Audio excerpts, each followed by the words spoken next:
Oras na naman po ng almusal. Ayan, dito tayo ngayon sa kusina ni Lola at nagpiprepare tayo ng almusal ni Lolo at ni Lola.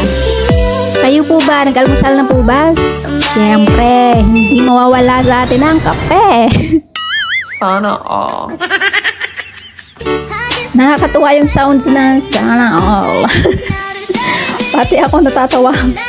So ayan, naglalagay lang tayo ng mga gatas. Lagyan lang natin ng gatas bawat cup. Kasi tig-isang cup kami ni Lola at ni Lolo. Kami tatlo lang dito sa bahay. So, every morning, nagpiprepare ako na kanilang almusal. Simple lang naman ang kanilang almusal. Di naman sila maarteng tao. Si Lolo at si Lola, may lang sila, kape at saka isang pirasong tinapay. Solve na ang almusal nila. Di gaya sa atin na pag walang isang bandehadong kanin, hindi masusolve ang ating hindi masusolve ang ating almusal. Diba? Kahit ako, basta may kanin lang at isang pirasong tuyo, solve na ako doon. Kasi sanay naman tayo sa buhay mahirap mga mahihirap na tao. Ganun lang talaga ang ulam. Okay na tayo sa tuyo. So, ayan na nga pala, nagsasalin na ako ng tubig from the takore. Kasi sabi ni Lola, mas maganda daw ang fresh boiling water from takore kasi mainit na mainit talaga kaysa sa electric na galing sa thermos, di ba? Ayan. Pagkatapos nito, bibigay ko na kay Lolo yan. Tapos, yung almusal na pala ni Lolo is yung bun na may sweets sa loob. Yun ang niya, yung paborito niya kasi yung sweets. Basta may sweet, may kasamang sweet, yun na yun. Tapos naman kay Lola, ito naman ang tinapay niya, yung plain lang na isang pirasong tasty bread or loaf. Yan. Tapos papalamanan niya lang ng avocado. Mamaya papakita ko sa inyo kung paano ko ginagawa.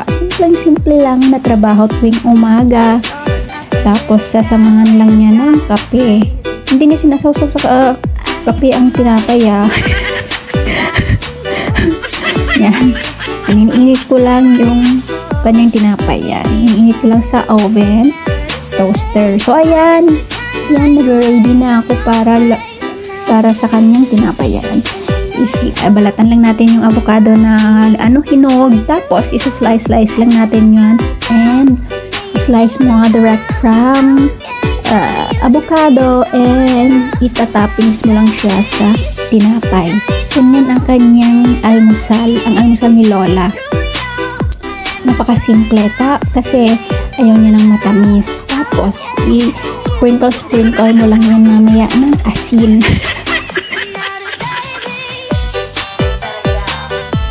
So, ayan na, ready na ang avocado ni Lola. Yan, nilagyan lang natin ng asin. Sprinkle lang ng konting asin kasi ayaw din niya ng matamis. Bawal kay Lola ang matamis. Kaya yung mga kinakain niya ng mga tinapay or kahit na anong pagkain, hindi masyadong matamis. Yan. Ganyan lang. Tapos mamaya, pagkatapos kong maibigay yung almusal ni Lola, magpe-prepare na rin ako ng sarili kong almusal. So, ang tinapay, lang natin. Yan. Itali lang natin. Tapos, ilagay lang natin yan sa ref. Kasi mainit ngayon ang panahon. Mainit pang panahon. Kaya ang tinapay, ilalagay talaga sa ref. Kahit winter season, lahat ng mga tinapay, nilalagay sa ref. Kasi mas ma-preserve ang tinapay ng long time. Matagal mo siyang magagamit depende sa kanyang expiration, di ba? Ayan, kumukuha lang ako ng ipapalaman ko sa tinapay ko sa ref. Kasi sila Lola at ni Lola, mababait sila. Pwede mong kainin yung mga yan sa ref. Basta huwag mo lang sobraan ng kain.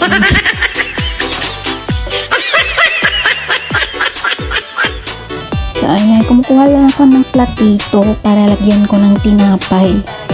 Medyo habaan mo natin ang video natin kasi ginaganahan ako ngayon magsalita. Kahit ganito ang salita ko na para akala mo galing sa ilalim ng lupa. Ayan. Ayan yung tinapay ko, nainit ko na. Ayan, papalamanan ko lang yan ng peanut butter. Ayan, at saka jam, strawberry jam. Ayan. Ayan, kasi kailangan mo talaga palamanan yan. Kasi kung walang palaman yan, sasabihin ka nila, wala mo palaman ka ng tinapay. May palaman ka pala sa tinapay yan. Kung anong gusto mo, peanut butter or jam. Depende sa'yo. Kasi sa akin naman, peanut butter. Yung peanut butter muna, tapos jam para medyo mix. Masarap may parang medyo maalat-alat na medyo manamis-namis kasi diba yung butter. Kaya parang manamis-namis yung butter na maalat-alat, diba? So, ayan. Lagyan lang natin ng peanut butter. Tapos mamaya, pagkatapos kong kumain, siyempre sinasabayan ko na rin ng kape. Pagkatapos kong kumain, mag-umpisa na maglinis-linis. Linis dito sa kusina, magligpit ng mga pinagkainan nila ni Lolo at ni Lola, maghugas ng mga cup, tsaka yung mga platito, yan. May time pa ako ngayon mag-voice over, guys, kasi wala sila Lolo at ni Lola ngayon dito nag-yamcha. Kaya may time ako mag-voice over. Kasi ako minsan, diba, napapansin nyo yung mga voice over ko, parang binubulong ko lang. Yung pinakalas na natin na nilalagay sa aking bread ay yung jam. Yan, pagkatapos nito, kakain na ako. Tapos, mag-start na ng daily routine everyday. Pagkatapos kumain. So, hanggang dito na lang, guys. Patapos na itong video. Maraming salamat sa lahat ng mga love and support na binibigay ninyo sa aking video. Upload lang po tayo at may prize po tayo at the end of the day. Tandaan po natin yan, may price ang lahat ng mga sakripisyo natin na ginagawa sa ngayon. Kung hindi po man ngayon, talagang ibibigay po sa atin yan. God bless and more power po sa ating mga pages and mga naka-turn on ang professional mode. Yan, kain po tayo. Bye! Thank you for watching. Love you all and see you again on my next video. Bye!